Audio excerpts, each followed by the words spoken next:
Hi, welcome to Richard Gabili YouTube channel, and for today's tutorial, I will be teaching you on how to enable and disable swipe right item name in basic gestures voice control on iPhone X. But first, kindly subscribe to this channel and don't forget to hit the subscribe button and the bell to notify you for the new updates. And let's start. Using your iPhone X, from your home screen first, go to Settings. Then in the settings, scroll down and find the accessibility and then top. Then in the accessibility, scroll down again and go to physical and motor section and then tap the voice control. Then in this part in the voice control, go to this section and then tap the customize commands. Then in the customize commands, find and tap the basic gestures.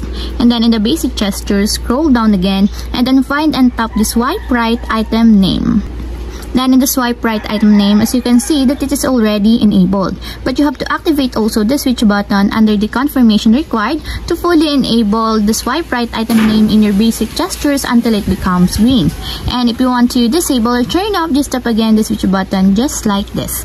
And that's it, we have successfully enabled and disabled swipe right item name and basic gestures voice control on iPhone X. If you have a question, can you comment down below and don't forget to hit the subscribe button and the bell to notify you for the new updates.